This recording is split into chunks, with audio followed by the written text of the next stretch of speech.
Blog Talk Radio, the world's largest online radio network.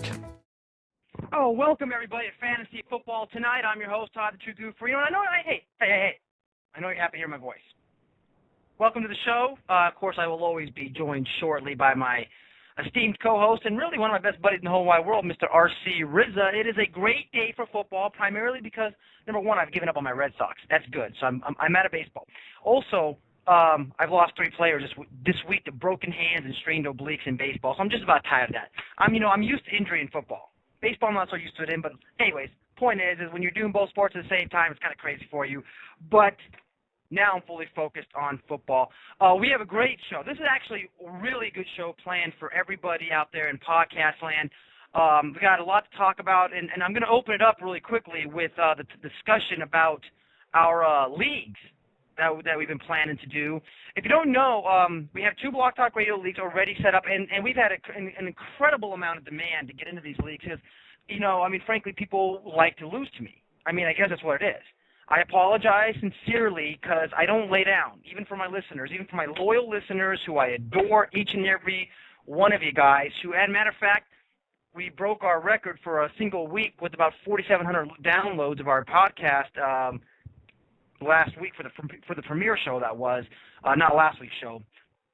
I want to thank all of you for always supporting us in our 6th season doing fantasy football. And I do adore you guys, but the reality of it is I'm here to crush you. I'm here to, not only give you the information you need to win, but then teach you a lesson with it.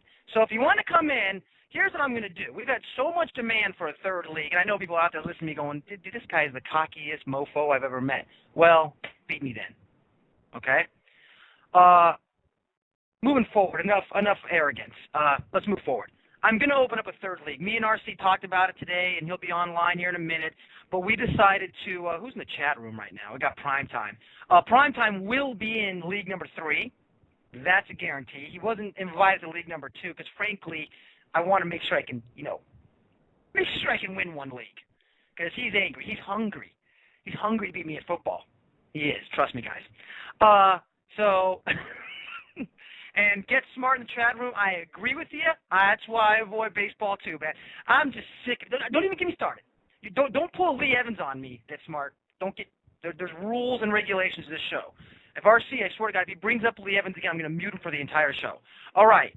So we're going to open up a 3rd league. So Primetime, I just now opened it up. So we have several, about 4, 5, 6 guys waiting for that league. As long as we can get the 12 people for the league, which I don't see how we won't. The draft. Not auction. The draft will be held, I believe, on August 16th at around 5:45 Pacific Standard Time. That's 8:45 for you, prime time. And I already have about 5 or 6 people. You include me, RC, and prime time. That makes about 9 people we already have. So maybe we have 3 or 4 spots still available, and that's the last one. Guys, I can't do more than 3. We've never done more than 2. We're doing 3. Anyway, so the show we have planned for today, we have a couple of great email questions that came from actually 2 of the people involved in the leagues. One was sent from Josh, who's also recently following me on Twitter. Can't wait for Twitter to get going for football. And then we have another one from, I think it's Dave Jones, that we're going to answer. They're great draft questions. I'm going to wait for RC. And then we're also going to cover today the AFC East. We've already covered Buffalo with our resident Buffalo expert last week. So if you missed that, check out last week's download.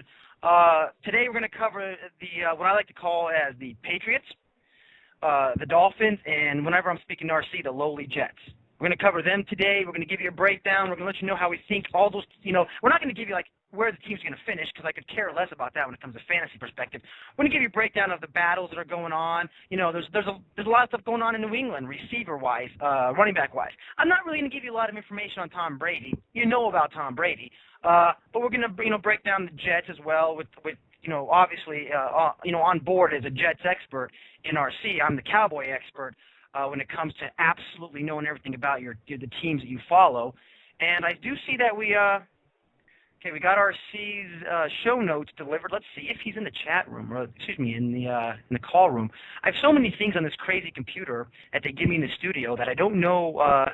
Where am I? Let's see. Do we have RC? Yes, we do. Oh my God, he's in there. The lowly Jet fan has arrived, guys. Here we go. Let's see what he has to say. What's up, RC? Hey, how's it going? It's going great. Are Very you cool. are you ready for the big show? Yeah, well, I've been listening. You had me waiting in here for, I actually called in on time, and I realized that that's unexpected, but I did. Well, I did, yeah. Well, I apologize for making you wait. Just for that, we'll go over by about 4 or 5 minutes. I always like to give the podcast listeners a little bit extra than the live listeners, because then it forces the live listeners to download the podcast. It's a secret of marketing. So we'll go a little over. That's brilliant. Yeah, it's a secret. I'm using the quotes with my hands since you can't see me. Yeah, you're a marketing marvel. All right, well, here we go. Let's go ahead and let's get into the nitty-gritty. We have 2 questions from 2 of our – now, these have nothing to do with our draft, which I would answer. I'm not going to sit here and toy around. If you guys have a question about our draft, as long as you know how I draft, you know what I find important, you don't need to – and if you've played with RC before, you know what you just know us because you've been listening to us. But you can certainly ask us questions, in helping you with our leagues, but – these questions are from our listeners who have other drafts. I'm sure we're not the only league. So let's go ahead and get those out of the way first. Make sure we get them and give them the time. We're going to go with Dave's question first. It's a little bit of a lengthy one, but basically he's in a 12-team non-PPR league. Standard scoring system except for quarterbacks get 1 point for every 20 yards. So everything else is pretty standard. And then, of course, 1 point for receiving yards, or 1 point for every 10 receiving and rushing yards, okay? So he has a draft selection. The way they do it is when you get pulled out of the hat, you get to pick the pick you want.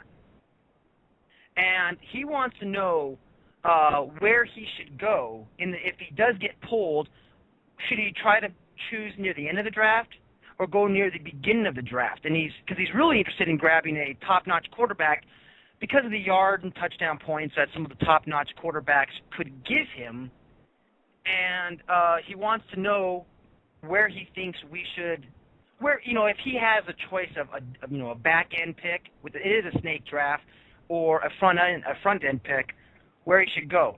So since you're just getting wind of the question right now, RC, I'm going to give you a few moments to digest it, and I'll give my opinion. I've actually had time to think about it, and considering the fact that it's non-PPR league, that kind of damages, obviously, the value of receivers. And my strategy, obviously, will change based on that. Because I would be all over receivers in the first round if it was a PPR league. In this draft, though, I'm going to say this flat out. I wouldn't want an early pick. I wouldn't want it. If you look at what's going on, RC, right now, in the early part of the of fantasy football draft, it's like it's always been. The first 5 picks are running backs. I hate that. Okay? I do not feel that the running backs are the most valuable position on the field, let alone they are the most injured player on the field. So I like to stay away from running backs in the first round if you can. Don't be stupid. If you got the number 1 pick, you might as well go with Arian Foster and roll the dice, or LaShawn McCoy. But I'm definitely looking at not only the ADP and not only what I like. I'm going to tell Dave, you got to go with the pick probably around between 8 to 10. If you have the choice between picks 8 to 10, that's a great pick to have. And here's why. Number 1, there's still great running backs available 8 to 10. You got, you can roll the, and by the way, people aren't doubting DeMarco Murray. Number 1, because of the Cowboys offense. And number 2, because of his, injury proneness. But, you can look at all these guys in the top 5: Maurice Jones-Drew, LaShawn McCoy, Arian Foster, not as much Ray Rice, and Ryan Matthews. They've all had their inconsistencies and they've all had their injuries now and then. So you're really taking a chance with any running back.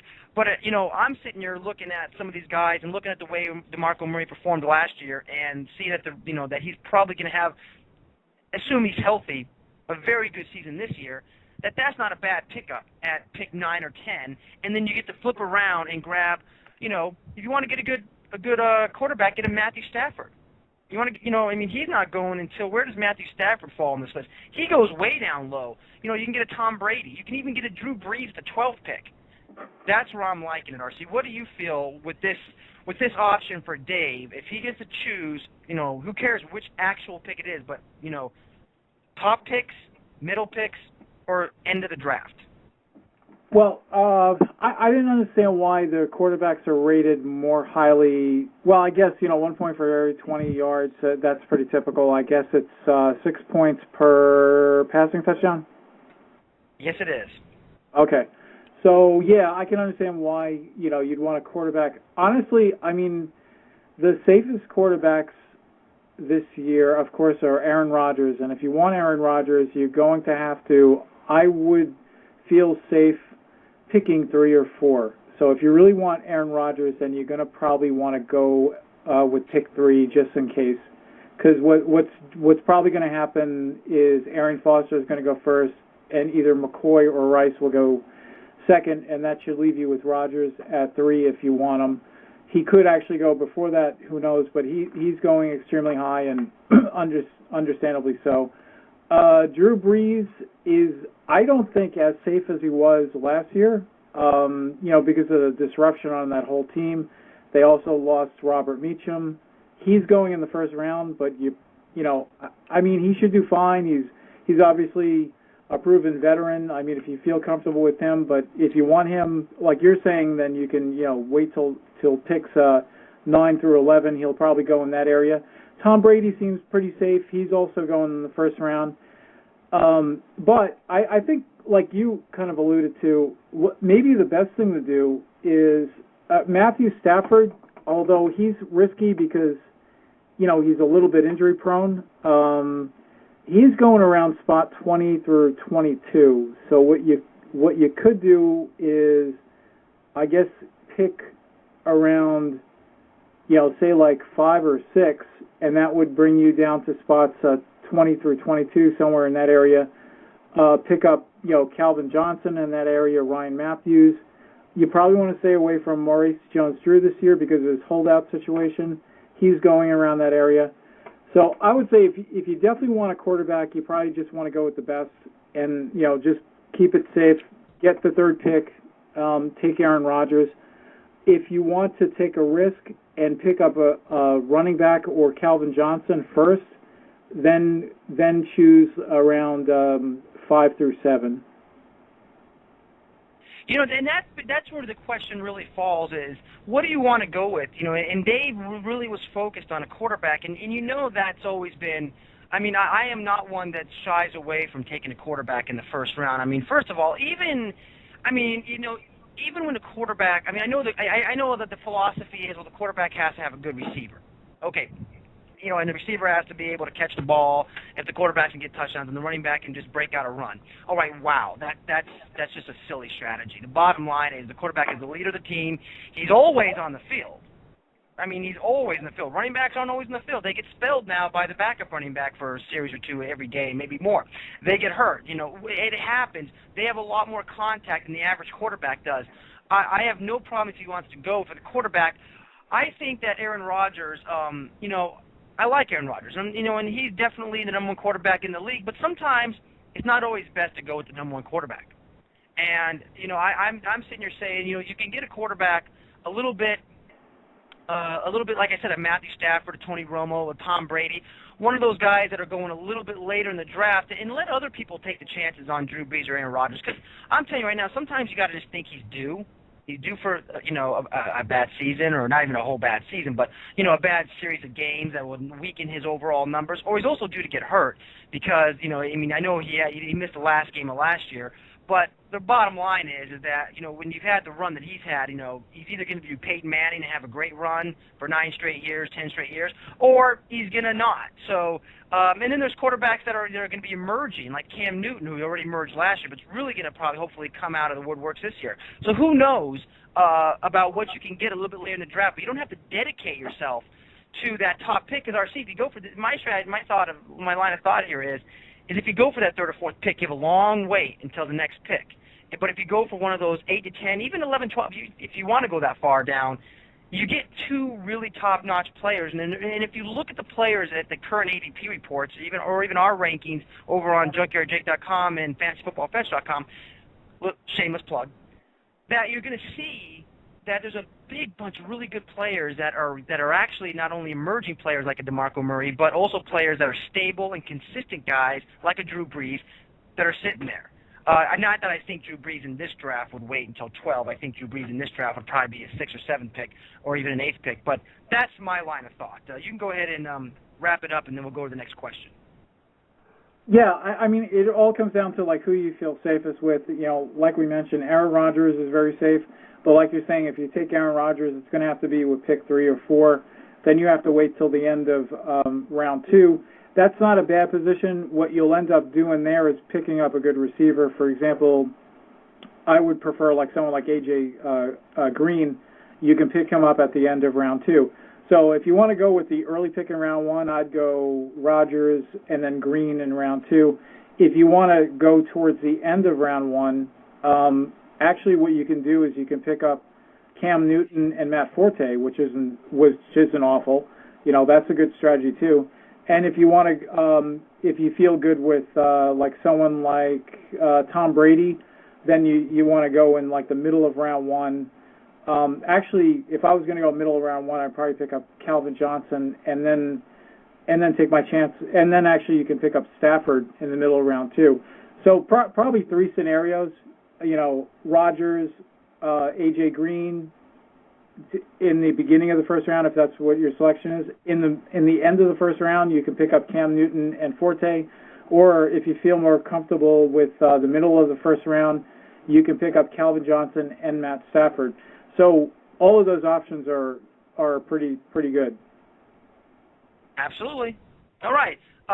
You know, so we'll find out. As a matter of fact, I'm sure Dave will let us know what pick he ends up going with, and then of course what he ends up getting, and we'll find out if how it works out for him. All right. Well, we got another question. This is from Josh Stroll. He's one of, I hope I said his last name right. He's he's in one of the leagues we're in. I believe he's in League 2. He has a strategy question about, he had a 12-team keeper. This is PPR now. And he goes, where passing touchdowns are worth 6 points. He was awarded the 3rd pick. And he was planning on grabbing one of the 3 top-tier quarterbacks. I love it, RC. I just love it when people get a top pick and they want to go outside a running back. I mean, you know, I'm not saying it's the right decision for him at this point. I'm not going to say that at all, but I love it that they're starting to think that way with the pick, and just hoping everyone else will be still in that position with one of their first 2 picks, too. And he goes, and some of the high-level running backs and wide receivers will come back to me in the 2nd or 3rd rounds. Would you flow that strategy or draft someone like McCoy at number 3 or grab a couple of quarterbacks later, like a Peyton Manning or Matty Ice? I don't know which Matty that is. Maybe Matt Ryan? Yeah, that's Matt Ryan. I actually think that's a better strategy. Aaron Rodgers is, you know, as close to a sure thing as there is in terms of fantasy quarterbacks, or so it seems. I mean, you know, some years you just never know what's going to happen. But he certainly does have, you know, Donald Driver's getting older, but, you know, he can be replaced with Randall Cobb. And, you know, Finley had an off year. It looks like, you know, he's poised to rebound. And, of course, they've got Jordy Nelson and Greg Jennings. I mean, he's just got a lot of good targets. It's a great system. And not to mention he's, you know, an extraordinary talent. So he's very safe, obviously, as a fantasy quarterback. But, honestly, I would probably go with McCoy or Rice. And then, like he's saying, with Matt Ryan, you can get him in, like, the 7th round. Or Phillip Rivers actually is a very underrated quarterback. He's got good targets this year. I know you don't like Eddie Royal, but Robert Meacham, they actually drafted Ladarius Green, who seems to be a potentially dangerous tight end to, you know, replace Antonio Gates at some point, maybe as early as this year. Phillip Rivers is a very talented quarterback, underrated. Matt Ryan has shown sequential progression every year he's been in the league. He's, you know, now he should be more on the same page with Julio Jones. I would honestly wait on quarterbacks unless you really want Aaron Rodgers. And Aaron Rodgers could be just so head and shoulders above everyone else where it doesn't make sense. But if you feel more comfortable with having you know, one of the elite running backs first, then just wait till the you know, 6th round and pick up, honestly, Rivers or Ryan. Romo's going in the 5th. Eli Manning's going in the 5th. I mean, those guys are obviously good options too. And then, like we mentioned, Cam Newton and Stafford, you'd have to spend a 2nd round pick for one of those guys. But, yeah, I mean, my tendency would pick up McCoy and then wait for, if he likes Matt Ryan, you know, 7th round, late 6th round, somewhere around there. You know, RC, that was one of the better answers that you've given. because I'm going to agree nearly 100%, except that I am not going to mention the name that you just mentioned. His initials are ER for emergency room. The name. You know, he's almost on my poop list with Lee Evans, which we're not allowed to mention either, so I just broke a rule. You know, I apologize. Oh, behave. Yeah. All right, here we go. It kind of reminds me. Do you remember that movie M. Shyamalan Night or whatever his name is, the Village, you know, the creatures that we can't mention or something like that. So basically, yes. Eddie Royal has fallen basically into that category where he's some kind of receiver. He's surreal. It's the receiver we shall not talk about. Oh, go ahead. Okay. All right, fair enough. I'll try to like slip it in when you're not paying attention, like any positive news about Eddie Royal. Maybe you should call him like, you know, Billy King. You know, instead of Eddie Royal, Billy King. All right, here, I agree with you. LaShawn McCoy is the pick. If he's available, number 3, you got to go with the LaShawn McCoy / Ray Rice. I mean, I love LaShawn McCoy, especially in a PPR league. That completely changes the dynamic of the draft into the PPR league. And you have to get that stable horse that you know that you can ride. And he's a tough guy. I mean, you know, there's always a chance he can get hurt. We can't worry about that. You really can't draft injury. And that's why I say, go get DeMarco Murray later in the late first round, early second round, because you can't play to injury. Because if you're going to do that, you got to do that for every single player. And if you really consider look at the Aaron Rodgers guys, there's when you put all the numbers together, yeah, he had an amazing year, but when you really dissect it, he doesn't blow away other quarterbacks in the same tier enough to where he's so dominating. And you also got to consider the Packers. You know, they're going to have a tough schedule this year. Teams around them are getting better. I mean, it's just fact. I mean, they open up the season with a tough defense like San Francisco. They have to face the Giants. They have a couple of games against the Bears. And, you know, I mean, they will have now they're going to have some easy games, and he's going to have a great year, don't get me wrong. But I agree. Go with LaShawn McCoy / Ray Rice, you know, 2 stable guys. And then when you come back around that late second round, you know that there's going to be a lot of people digging the trenches for running backs at that point. Wow. And you're going to see a lot of running backs go off the board. And there's still going to be plenty of quarterbacks. I mean, there's a possibility in this type of league, you know, that Tom Brady might be hanging around. That would be insane. But he may still be around. And he's getting a little older now, but he's still Tom Brady. And, of course, Tony Romo will certainly be around. But those guys are even later. I mean, you can go later in the draft to get a quarterback. Right now, I would focus on getting that running back and then coming around that second round, and don't be afraid to go running back again. Do not be afraid. You know, I mean, I would seriously consider wide receiver at that point, especially if any of the young wide receivers like the Mike Wallaces or the A.J. Greens, if you're blessed enough to have A.J. Green sit out there. I wouldn't let him be out there that long if I picked before you. But the bottom line is that you got to get your stable running back. There's no reason to go for a quarterback number 3 with so many good quarterbacks out there. And bear in mind, RC, you know defenses this year, after the blow-up year that Aaron Rodgers had last year, really he's had a couple of really good years, but you know that defenses are going to go in and say, screw the running game, because the Packers say the same thing. We're going to put nickel and dime defenses out there all day. We're going to challenge them to beat us with the run, and we're going to do whatever we can. You know, defensive coordinators are going to be absolutely mesmerized on the film of Aaron Rodgers, and they're going to do everything they can to stop him, and that is going to affect them. I mean, I know they tried it last year, and it was unsuccessful, but at some point, somebody's going to figure something out, and then everybody else in the league is going to copy it, just like Michael Vick last year. You know, the Giants figured, you know, hey, blitz is blindside. Bam, you know, all of a sudden, there was a little deeper than that. I don't want to simplify the Giants, defensive coordination there. But once you figure something out, teams go with it, and then it's now Aaron Rodgers to adjust. So I love that. Definitely go running back. Definitely avoid quarterback that early in the draft. Go quarterback late second round. Go receiver late second round. But don't be afraid. Don't be afraid to go 2 running backs. I mean, you know, if you have the 2 running backs, everybody else is going to be scrambling for running backs in the later rounds, and then you can just take a deep breath and go after some top-notch players later. All right, RC. Not too shabby. Yeah, right? I mean, we actually agree for one. You know, and take this for what it's worth, but one reason why you might want to kind of, I think we both agree that maybe go with like one of the top-rated running backs. One additional piece of information you might want to consider is that, at least judging from how the defense has played last year, and gauging for whatever improvements that we can keep track of. The Packers, like you mentioned, look to have a little bit tougher schedule this year. I don't think for a player like Aaron Rodgers and really the weapons he has around him, it's gonna schedule is really a secondary factor. But for what it's worth, their playoff weeks are also pretty tough, where they're taking on Detroit, Chicago, and Tennessee. That may not sound like I think those teams are easier to run against, but generally from how they did last year, they're a little bit tougher to pass against.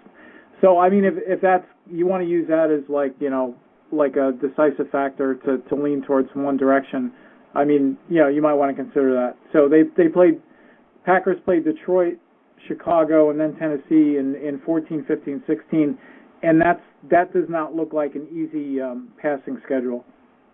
And especially at Chicago. I mean, that's something you got to consider when you're at Soldier Field and Chicago. I mean, all those defenses are going to be. I mean, Detroit proved last year they're a pretty good defense. I mean, did they get ripped? Yeah. I mean, they had some injuries, but overall they're an improved defense this year, and they were pretty solid, especially from a fantasy standpoint, defense last year. Then you have, of course, Chicago, always a stable defense, and then of course Tennessee. Solid defense too, but it's in Green Bay. But again, then you have to consider the factors of, let's just be honest. It can snow really hard in Green Bay. And I know Aaron Rodgers is really good at throwing in the snow, but I've seen games in Pittsburgh where the rain's coming in from the side and the field's all muddy, and the final score of the game was Pittsburgh 6, Miami 3.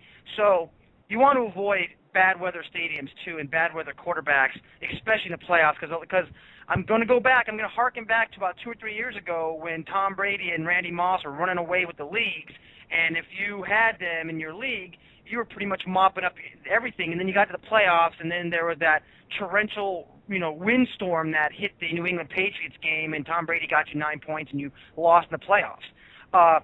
You want to try to avoid that kind of stuff. Just, you're not going to worry about that with LaShawn McCoy or Ray Rice. All right, let's get on to some news, RC, and then we're going to get on to the American League, the AFC East. And so what is going on in the news from your angle? One last thing. I don't know if you made it clear, but all three of those games are outdoors, right? You did mention that Detroit is, outdoors in Green Bay, at Chicago, and then outdoors Tennessee. Now, yeah, and there's weather going to be a factor in all three of those games probably. Maybe not as much. Well, the Tennessee game is in Green Bay as well, so they're two home games, but that's what I'm trying to say is if there's bad weather, inclement weather, it could affect the passing game. Right. Now, that said, being that we spent, 5 minutes on this, would it shock you if during that 3-game span that Aaron Rodgers passed for a total of 17 touchdowns? I wouldn't be shocked. Absolutely not. No, I mean, that's the thing. He's very good at that. I mean, I'm not trying to sit here and – because I agree. See, this is the problem, that he's probably going to do well. But what you can't predict is, well, what will the weather be? If it's just falling snowflakes, he's going to throw and have a huge game probably. But if it's, snow that's, blizzarding in from the side, he's going to have a little bit more of a problem. So that's where I'm going at. You don't have to worry about that with, say, an indoor stadium quarterback, like the guys who play in Minnesota or the Cowboys, almost indoors as the Cowboys. You know why they have a hole in the roof. Right, RC? Yes, I do. Why do they have a hole in the roof at Texas Stadium, Cowboy Stadium? Oh, why? Because didn't you say so God can watch them play on Sundays? No, well, yes, so God can watch his team play. Yes. Okay. Okay. So move on. What's going on in the news? Now, is that a scientific fact, or is that just something you made up? Oh, that's not. Well, I mean, is there a hole in the roof in Texas Stadium? I know that that is a scientific fact, but the reason that you're giving is that a scientific fact, or did you just make that up? The yes, since I haven't spoken to God recently to ask him that question, I would have a million more questions for him before that one. But no, the real reason they have a hole in the roof, from the original stadium, was because, and I'm not kidding, they couldn't afford it. They ran out of budget, and they said, well, let's just finish it off and leave a hole in the roof. And it worked out, and they kept that model for the new stadium. But I think the new stadium can actually close, if I'm not mistaken, but I don't think they would ever, I can't remember, I'm sure not, but they wouldn't close it for a Cowboy game anyways, maybe for a concert. But, no, that's why. They ran out of money back in 1960 when they built the stadium. All right, come on, let's get on. There's some good news. Let's talk about, first of all, Mike Wallace. No show. Is this something to be concerned about? Maybe at this point. I mean, up until today, basically the contract talks seemingly just broke down. So at this point, you know, they're really at a real crossroads as to what's going to happen. Now that can change abruptly, and you know, tomorrow he can sign something. But right now, it's looking like the Steelers are holding pretty firm, and unless you know he signs his 1-year restricted tender, you know, he's not going to make training camp. So, you know, that's a big loss for the Steelers if that happens, to say the least. Yeah, I mean, I really don't try to worry too much about this stuff right now. I mean, it's obviously the camps are just opening up this week, so it's not the biggest deal in the world. But it is something to be a little concerned about. You know what? I forgot to check the chat room to get on the comments that we were talking about RC, and of course we have one of our resident experts in the chat room, Primetime. He said, well, he's actually answering a question that was just asked. So you know how we are. We interrupt. So Yogun 27, he said in the 14-team 1-point PPR keeper league, not keeper league, he has a 14th pick out of 14 teams. And you want to know what I go with McFadden and Forte and a snake if available, or would he throw Fitzgerald in the mix? I'm going to tell you right now, I love Larry Fitzgerald. For full disclosure purposes, he is my favorite player in the NFL, hands down. I would not touch him this year, primarily because Arizona is just Arizona, and their quarterback position's kind of wild, and granted they, hey. He used to have Aquan Bolden on the other side of him. Now he has Andre Roberts back on the other side of him. So it's a different dynamic, a different team, a different game. He's not a guy I would want to go with one of my, if I had these two picks. But I'll revert this question to you. And by the way, Primetime said the safe picks are Fitz and Forte, and you're taking a gamble with McFadden. He's right to a point. You're taking a gamble with McFadden, absolutely. Forte would be an excellent pick at that point. But I'm not sold on Fitzgerald. See if you can convince me otherwise. I don't know if I can. I mean, Fitzgerald seems to be pretty much a consummate professional where he's going to perform in almost any situation. I mean, he kind of proved that last year, in between the quarterback carousel, and, he just went about his business and did pretty well. So I think he's still a safe pick, even given the, somewhat tenuous situation in Arizona with the quarterbacks where we still don't really know who's going to be the guy. I mean, be it Kolb, who's, just slightly above average, and Skelton, who seems to be a little bit of a player favorite.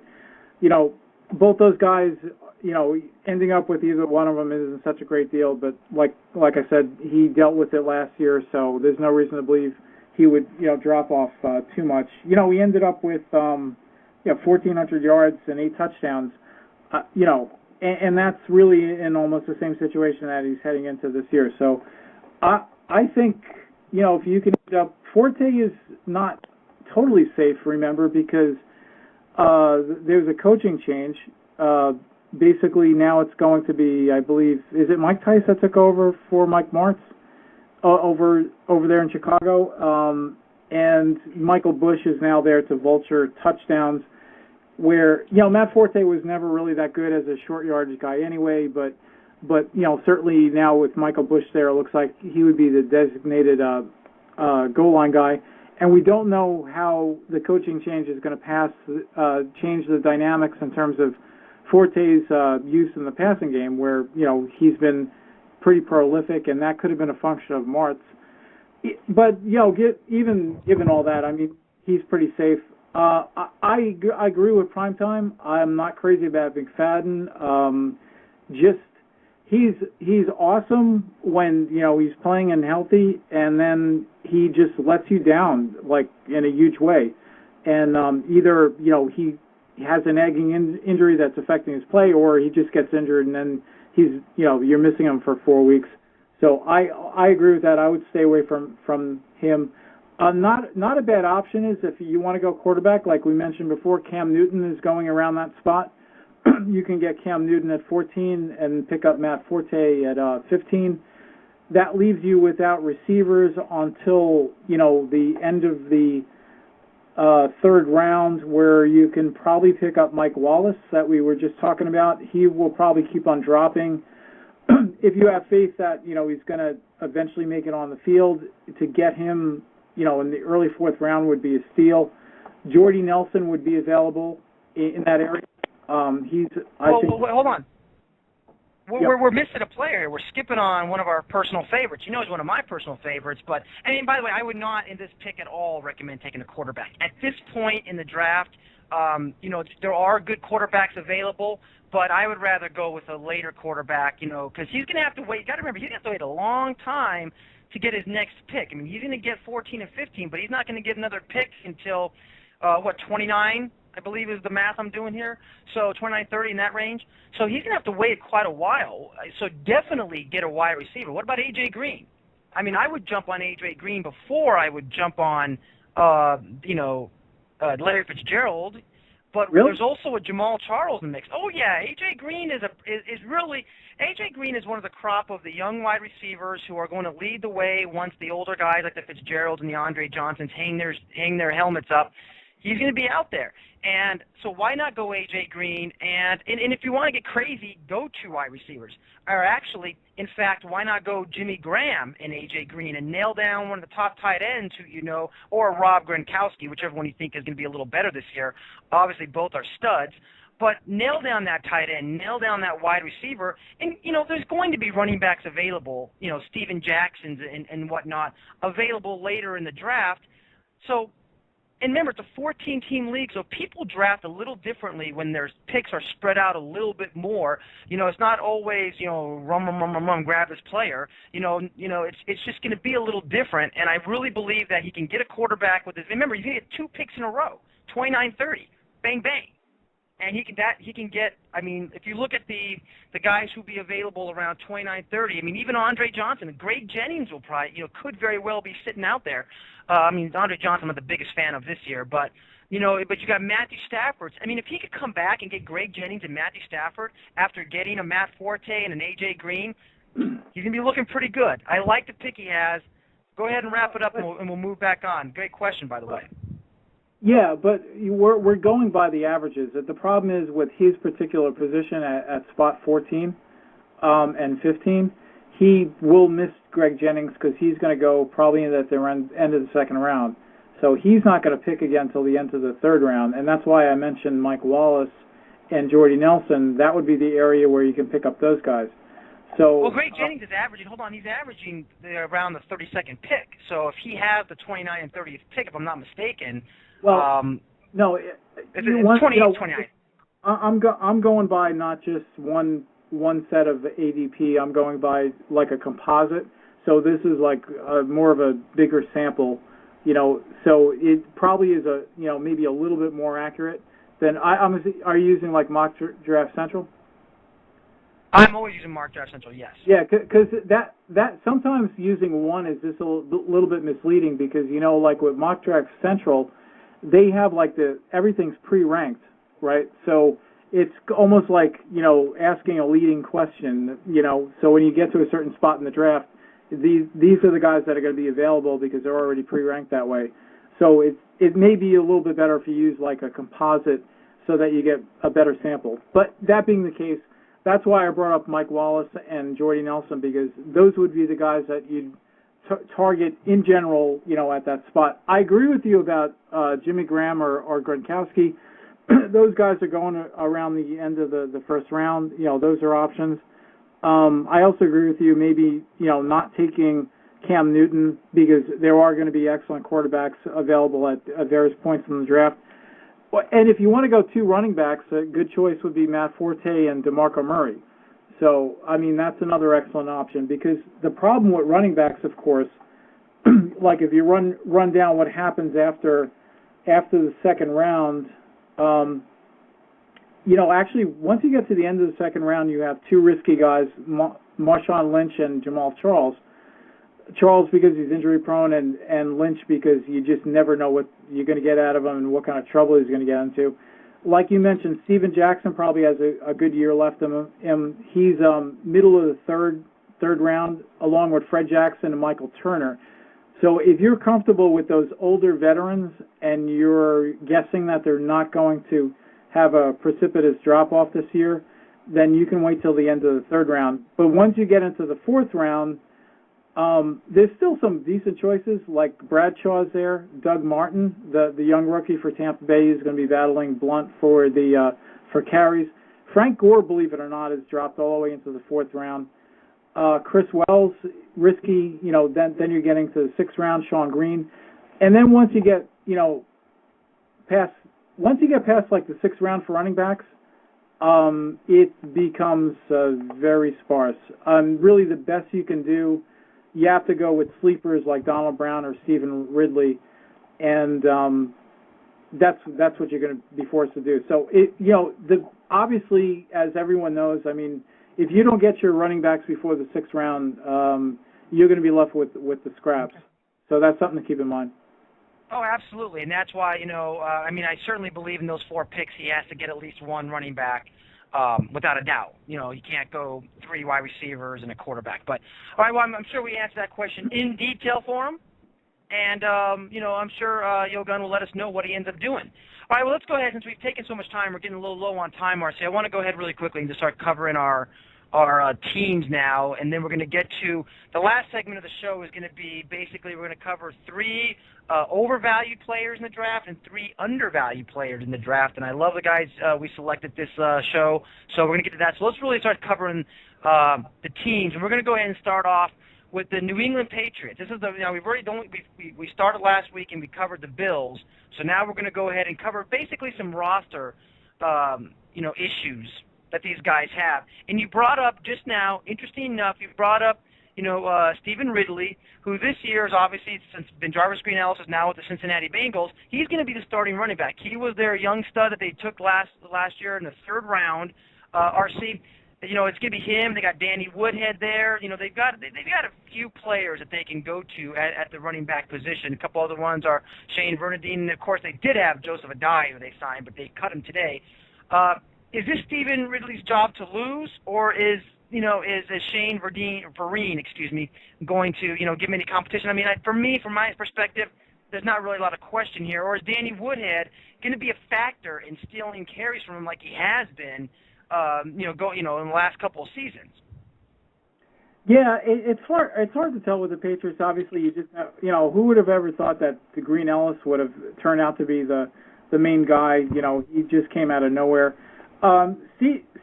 Savon Ridley looks like the real deal. I mean, every time they put him in last year, he performed pretty well.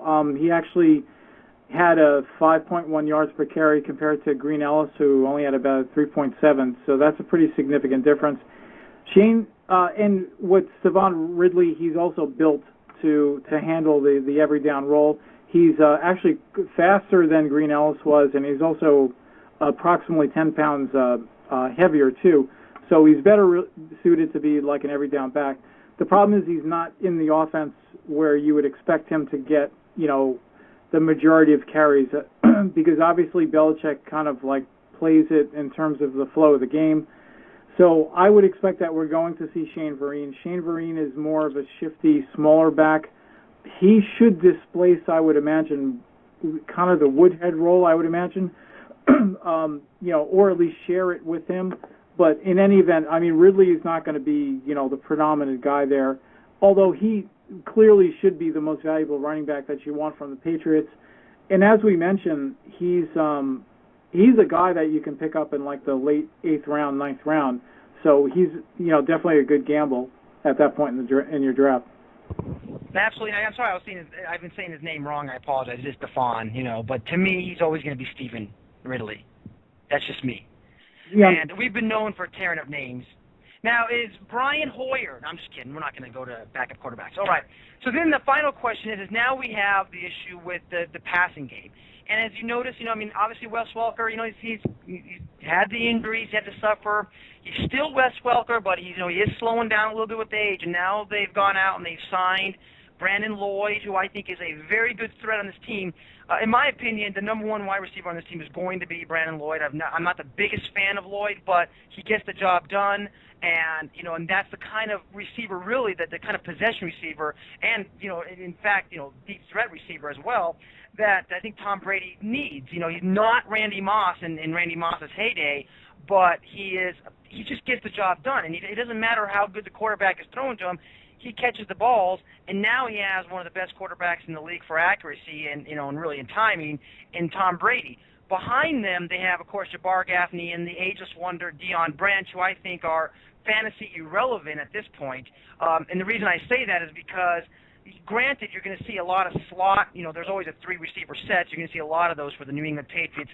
The bottom line is the Patriots are smart. You're going to see Aaron Hernandez in a lot of those slot positions or Danny Woodhead in a lot of those slot positions. I mean, and if you do get one of those guys in there, that doesn't mean they're necessarily going to get the ball thrown to them, because you can even see Wes Welker go to the slot. So it's going to be kind of a crazy setup. But the guy I like on this team that I would focus on in my fantasy draft is Brandon Lloyd. Call me crazy. Yeah, you're crazy. I don't understand why you're dismissing Welker. I think Welker is still the main guy here. I mean, this is a guy that caught 1,500 yards and 9 touchdowns last year. I'm not dismissing him. I'm just saying he's gonna, he may take a back seat. Don't take me for dismissing him. I apologize if I made it sound that way. Yeah, no, I agree. He's going to. I can't see him duplicating what he did last year, but to me, he's still going to be the main guy just because of his style of play, his ability to work the middle of the field, and his familiarity with the offense and Tom Brady. So he's definitely a valuable receiver part of this.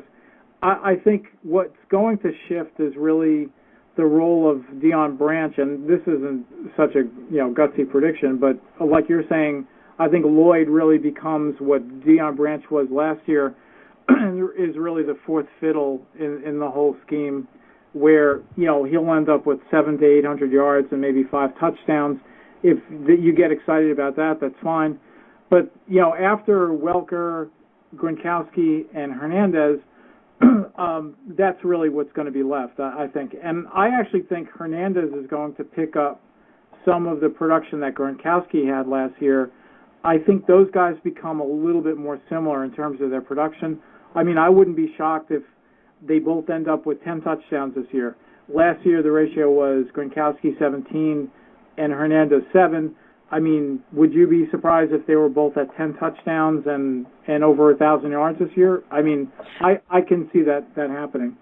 Absolutely, I agree with you. I mean, I personally would avoid Gronkowski this year. I mean, I'm not going to sit here and tell people not to draft him, but if there is certainly somebody better, I mean, you got to remember, first of all, he's coming off surgery for his repaired ankle, off-season surgery, and I think there is going to be an emergence of Aaron Hernandez a little bit more into that offense, and especially, as you know, teams are going to do what they did to Jason Witten and other tight ends, where they're going to try to take out that safety valve, and the beautiful thing about the Patriots is they have Aaron Hernandez. So I think both guys definitely can finish with double-digit touchdowns. I do think in the end, Gronkowski, assuming he stays healthy, will be the touchdown leader for this team, without a doubt. But shortly right behind him is going to be Aaron Hernandez.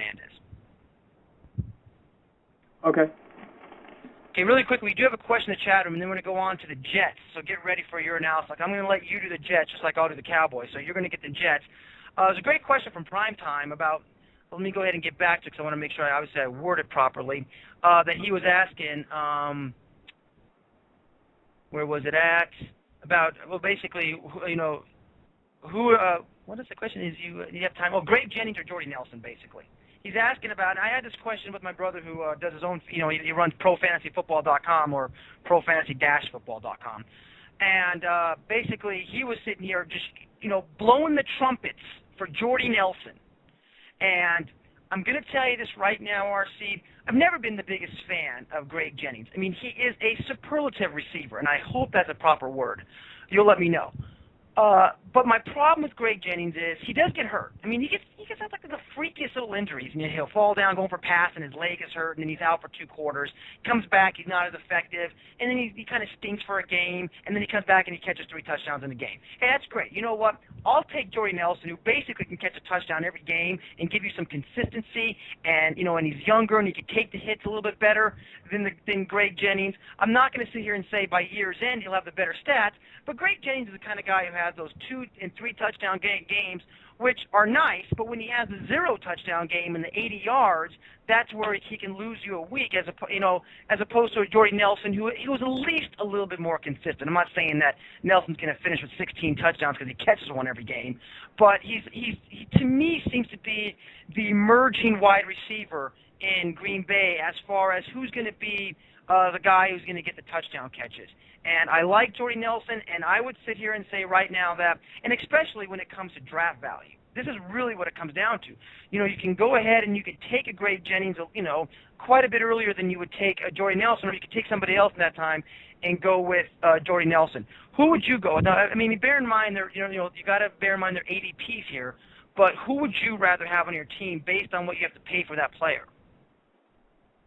Well, right now, basically, where are they going? I guess they're going in around the same area.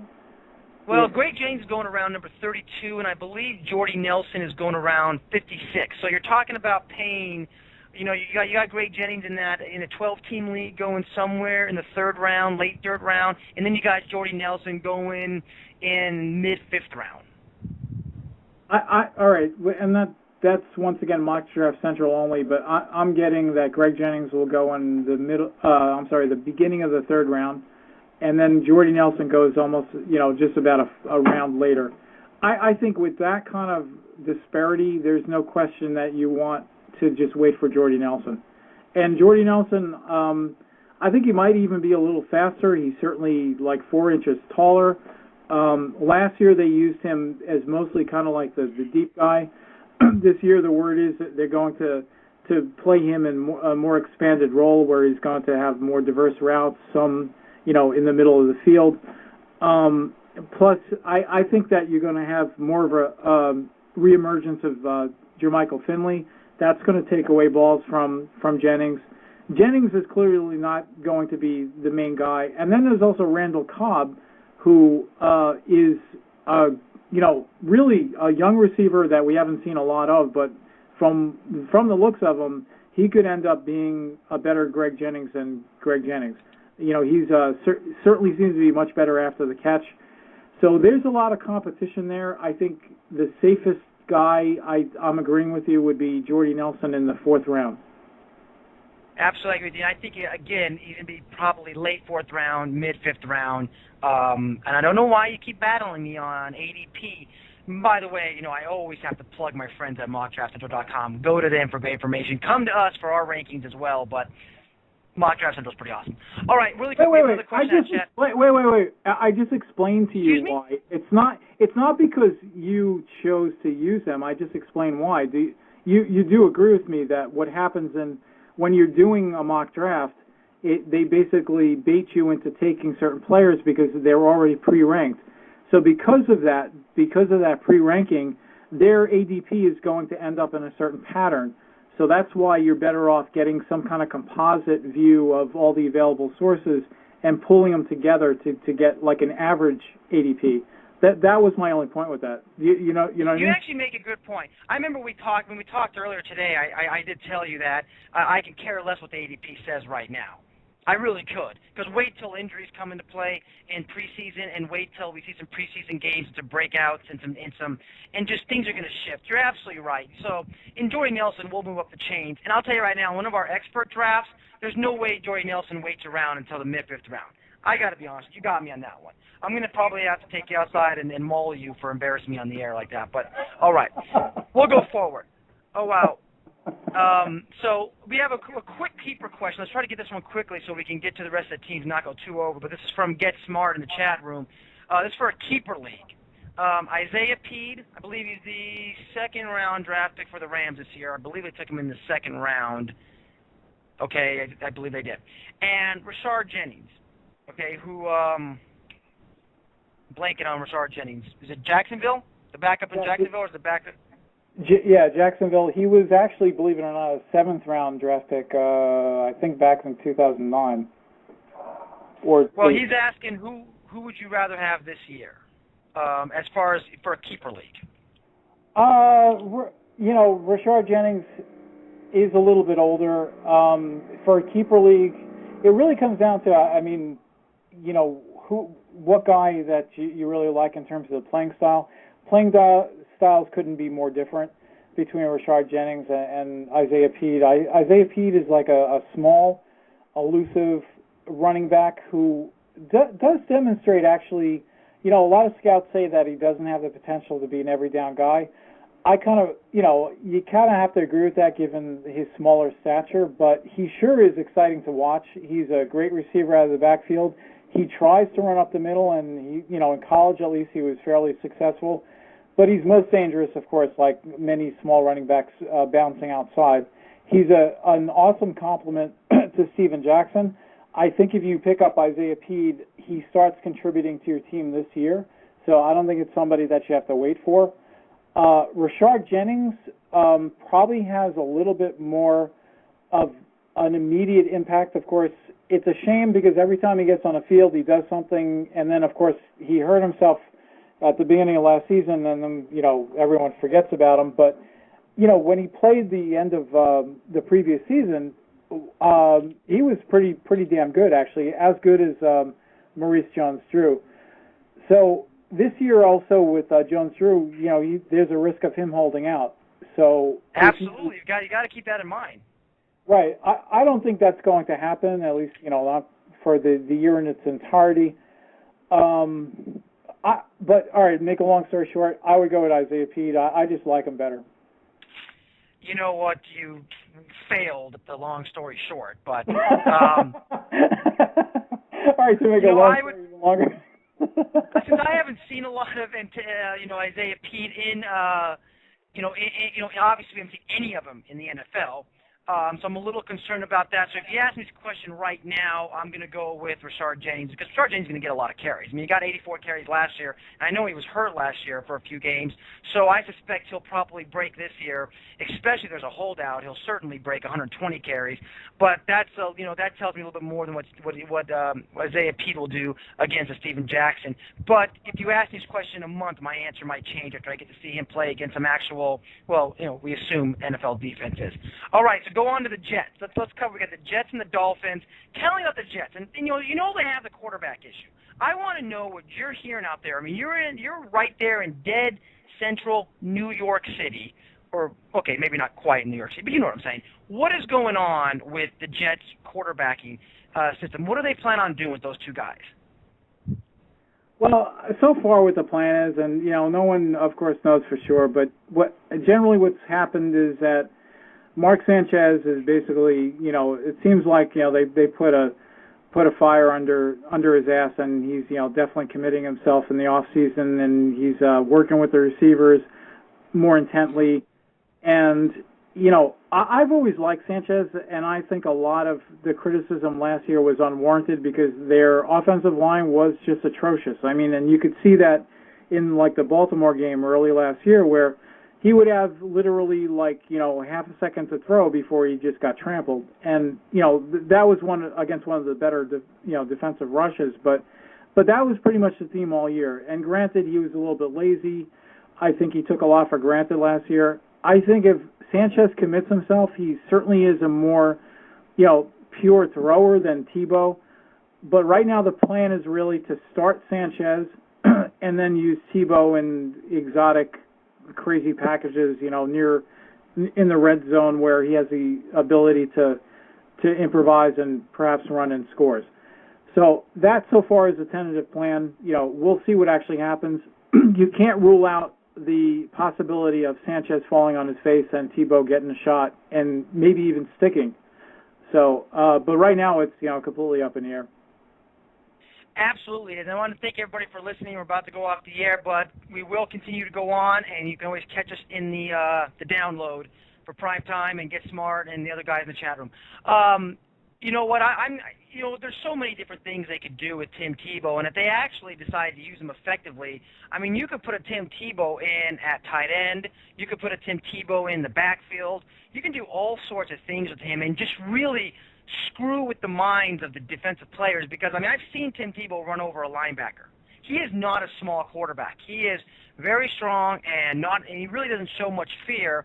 And maybe it's just love for God that makes him run at those linebackers. But you're absolutely right. When they get into that red zone, it's going to be a different game. I'm actually kind of excited to see what the Jets end up doing with him because, I think he was obviously, in my opinion, underutilized in Denver as just a starting quarterback. I think there was a lot more they could have done with them.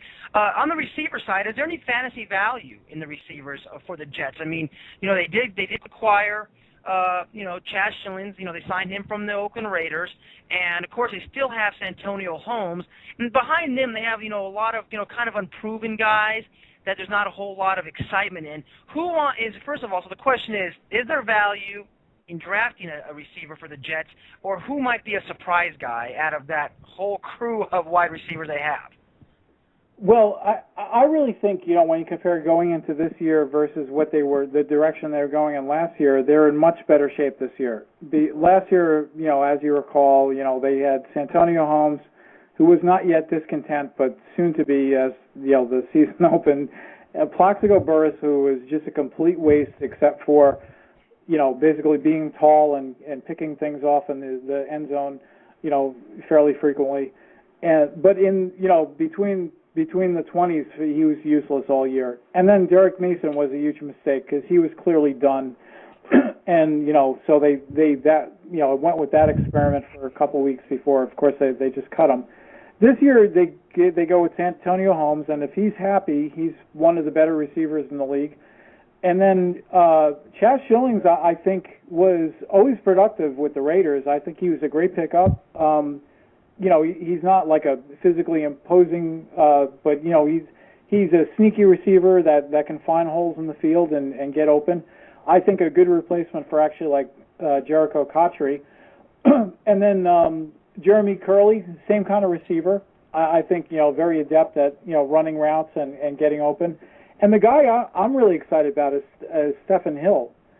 Stephen Hill is just a physical freak. He's like 6'4", runs an under 440, and that's the guy that's, although he's very unpolished, if he actually, basically catches on quickly, he is going to make a real difference. He's definitely the guy I would target in like dynasty drafts. So you can get him pretty late. I think if you have room on your roster for even, just a regular team, I would take a flyer on him. But he should very easily actually, if he does catch on and digest the playbook and just keep a watch in training camp, he really should be the number 2 receiver for the Jets. And if that happens, I think, nothing spectacular for his first year, but maybe 800 yards and 7 touchdowns. I mean, that could happen because, he's that physically gifted. All right, well, let's I can't disagree with that, and that's great that, you're technically qualifying him as a sleeper then, is what you're saying, and maybe even a deep sleeper, right? Oh, yeah, but, definitely a guy you want to try to grab in dynasty draft, but, obviously there's much more reliable, consistent receivers that are available before him, even on the Jets. I mean, Curley would probably be a guy that would, you can almost count on contributing something, where Hill is going to be like an all-or-nothing guy. He's going to either be a washout or he's going to surprise everybody. Okay, and by the way, we're going to finish with Miami next week because we're going to go to the 6 players right after this question. And we all know you love Dustin Keller, and Dustin Keller will be fine this year. He's going to be where he's going to be. But on that running game, on the running game, you got Sean Green, and there's not a lot of depth behind him. I mean, I know last year, you had Joey McKnight, and he did a serviceable job filling in for Green for a couple of games, but he's more of like that punt returner, little scat back type guy. And you have a couple other young guys back there, but is this the year? We've waited now 3 years for Sean Green to emerge. Last year, he finally broke the 200 carry barrier, but still only managed 1,050 yards and 6 touchdowns.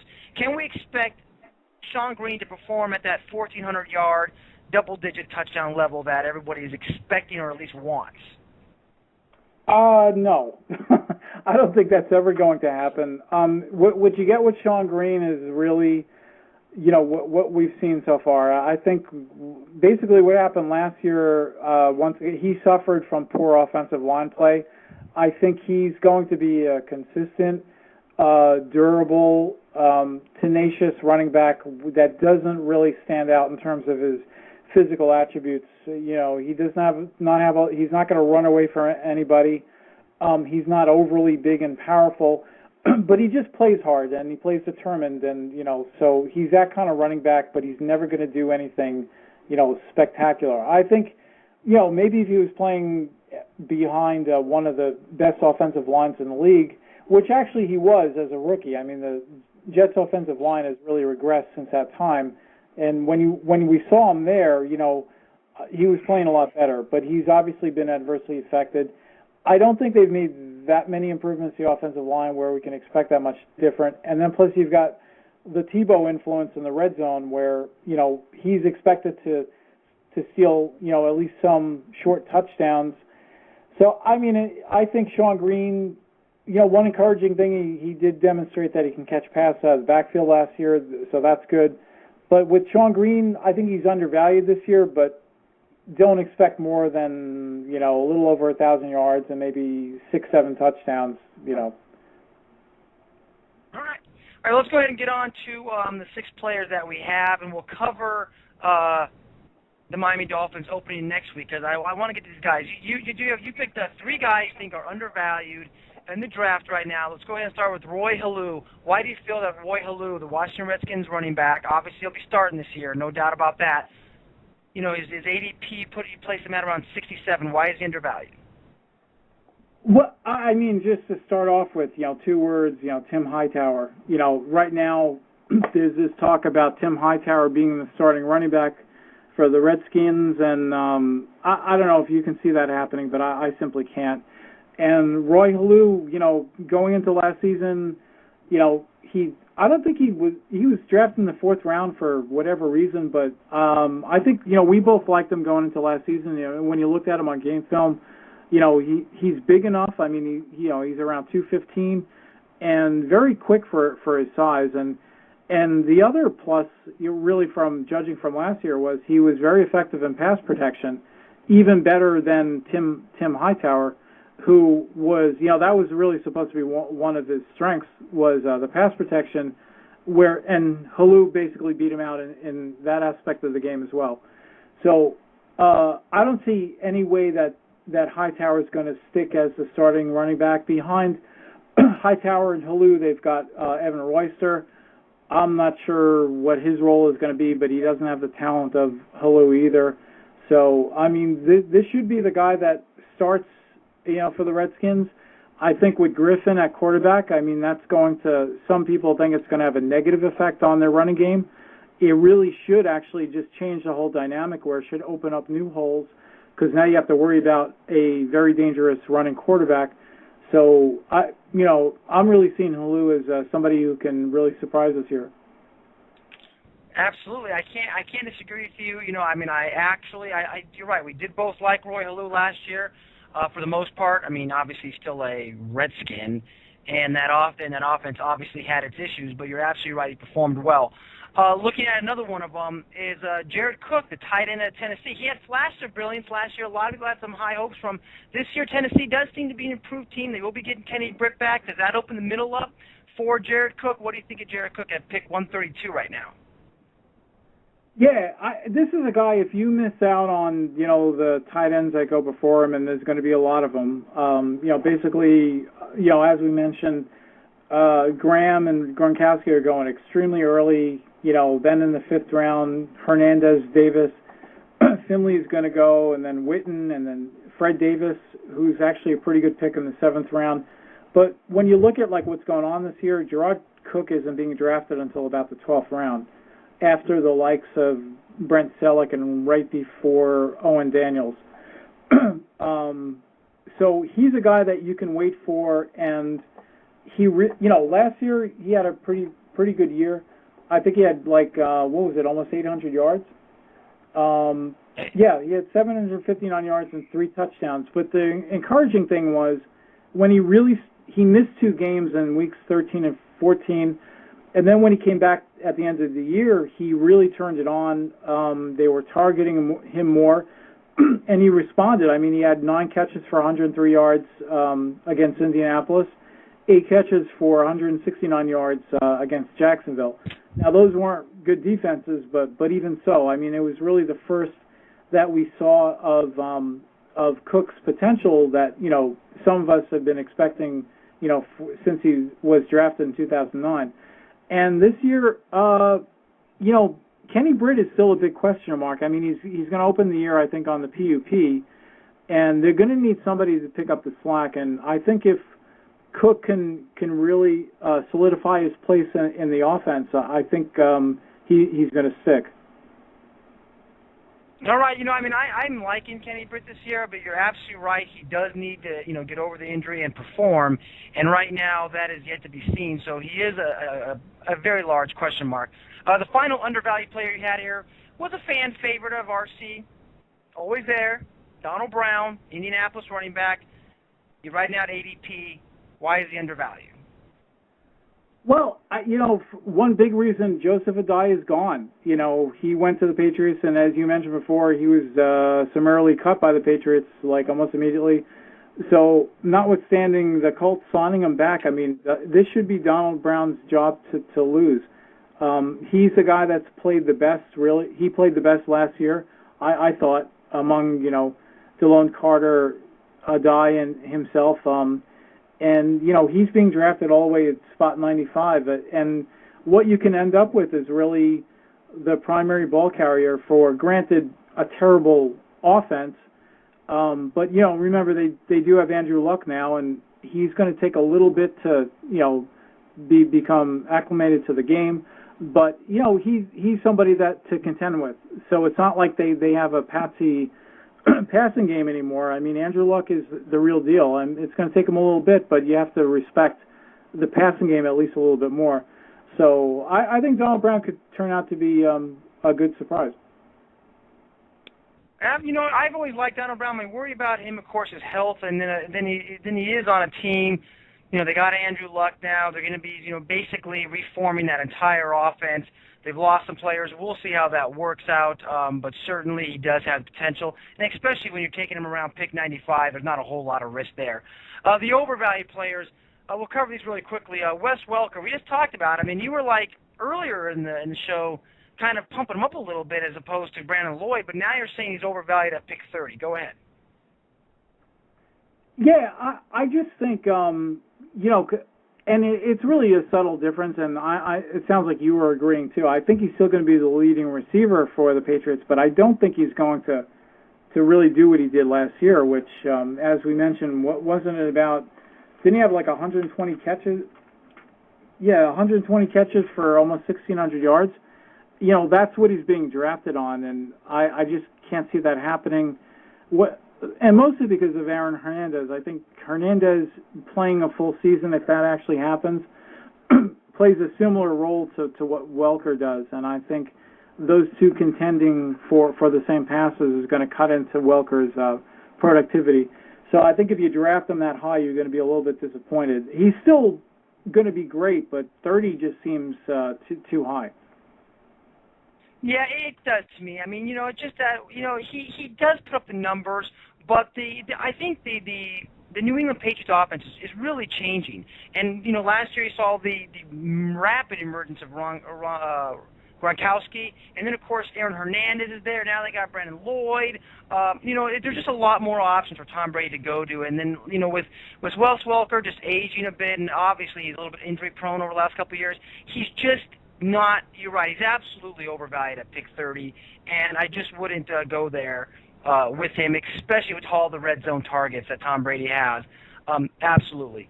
Aquan Bolden at pick 106. You really think Aquan Bolden is overvalued at 106? Yeah, I mean, to me, I don't know. Tell me if you feel differently, but he's pretty much done. He's not a good fit for, you know, Joe Flacco. I'm starting to lose faith in if he's ever going to be really anything near a top quarterback. And I mean, last year when you look at his numbers, I mean, he was like less than 900 yards and 3 touchdowns, and you know, really the guy that should excel in that offense, because I think basically plays to the strengths of what Joe Flacco can do, is Torrey Smith.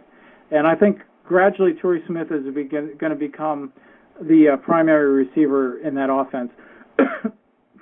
Smith, of course, didn't get a chance until a little bit later in the season, but once he did, I mean, he was clearly much better than Bolden. So I think Torrey Smith is going around the same spot as, let's just check real quick, as Bolden. And if that's the case, then I mean, who would you rather? Well, Torrey Smith is going in the 7th round. No, yeah, and Bolden's going in the 9th. Okay, put it this way. So Bolden's going in at the end of the 9th round, and the guys that you can get after him are Titus Young, and I'm just going to cherry pick the good ones. Randall Cobb, Brian Quick, he's a rookie, Austin Collie, Santana Moss. Who would you rather have out of those guys? I would lean towards a Austin Collie, possibly. Again, it's a little bit crazy. I actually do like Torrey Smith, but the rest of them, I gotta admit, I'm not crazy about. Aquan Bolden he's getting a little older, but he is he's pretty much a staple now in that offense, and he's a staple in fantasy football. And I can't really see going with too many of those guys, just because they all have just like Aquan Bolden, I think they all have a risk put on them. Yeah, and with Bolden, you can't take anything away from him. He's been just such a great player, and he's always committed. And it's not like he takes plays off, but just his style of play, he's almost like he's taken a beating that some running backs have taken. He's just so physical, and he doesn't run away from people. He'd rather just try to run over you. And because of that, I think it really has maybe taken a couple years off his career. Do you agree? Yeah, it has.